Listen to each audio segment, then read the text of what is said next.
Work is not a curse. Akala mo rin ba parusa ang pagtatrabaho? Akala natin parusa ang pagtatrabaho. Ano nga ba ang pinagkaiba ng work at job?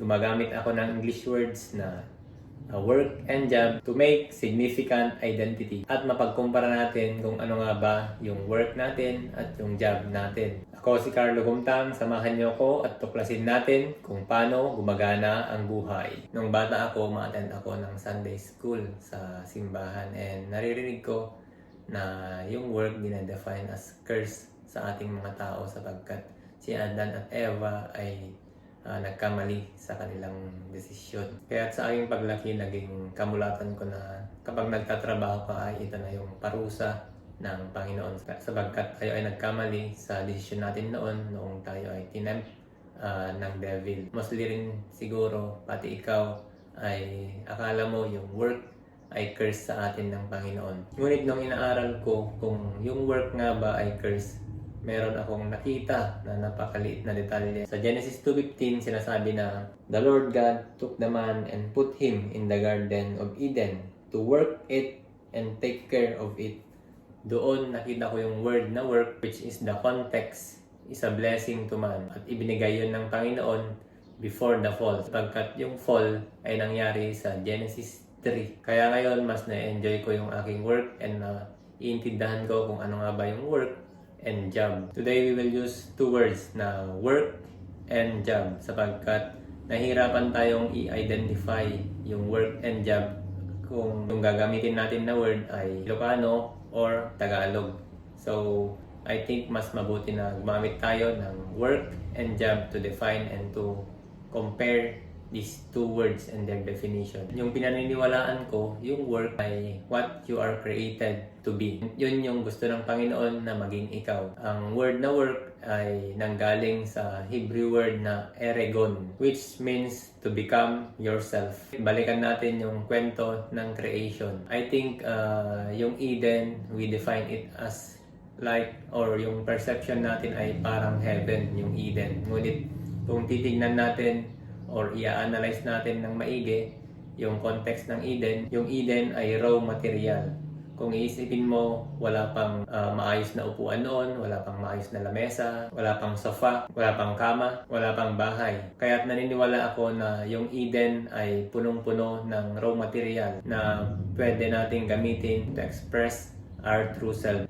Kahit sabi ng Panginoon kay Adan noon, work it and take care of it. I can picture the Eden sa aking isipan noon na punong-puno ng resources. Let's also define yung job. Yung second point natin na job. Ang pinaniniwalaan ko yung job ay ginawa ng mga kapitalista upang magkaroon ng katuwang sa kanilang mga business ventures. Kaya na-create rin yung ating mga paaralan upang maging training ground natin upang maging magaling tayo sa ating mga trabaho. Your work is what you are created to do and your job is what you are paid to do. Your work is what you are created to do here on earth. Yung purpose natin dito sa mundo. Some call it purpose, some call it life's work. Ngunit iisa yung gustong sabihin nito na ito yung isang bagay kung bakit ka ginawa ng Panginoon. Bakit nga ba napaka-importante na dapat alam natin yung gagawin natin dito sa mundo sapagkat yung pinaniniwalaan ko, hindi lang tayo talaga nilagay ng Panginoon dito sa mundo upang save niya at kunin ulit at ibalik sa langit.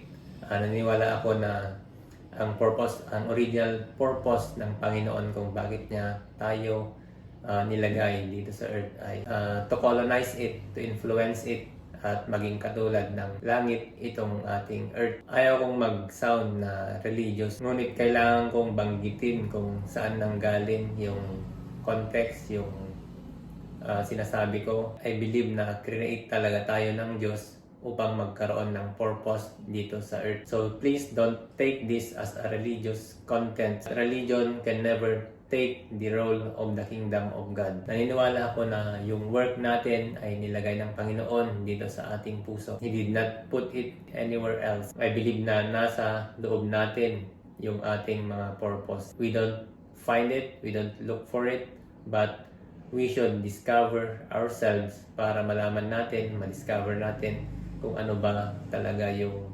bagay kung bakit tayo ginawa ng Panginoon. As I've said, please, this is not a religious content. This is an enlightenment about why we are created, because I believe na we cannot give ourselves 100% if we are not working on a purpose. Kaya napaka-importante na hanapin natin yung binigay na life work ng ating Panginoon. Naalala ko yung sabi ng isa sa pinakapaborito kong author na si Miles Monroe. Sabi niya, the greatest tragedy in life is not death. The greatest tragedy in life is life without a purpose. Napakaganda na isipin na lahat ng tao ay nagtatagumpay sa work na binigay ng Panginoon. And I believe you have also a work hiding, natabunan sa loob ng iyong puso. I am encouraging you to take a time to study yourself and to know more about ourselves, sapagkat the greatest discovery in life is self-discovery.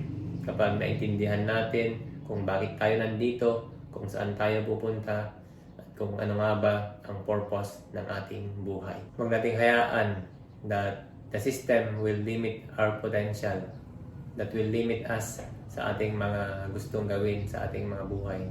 Kung ito ay nakikita mo na very beneficial, most especially sa iyong sarili muna, sapagkat you cannot help others if you cannot help yourself first. Tapos na ang mga araw na sumusunod ka lang sa karamihan.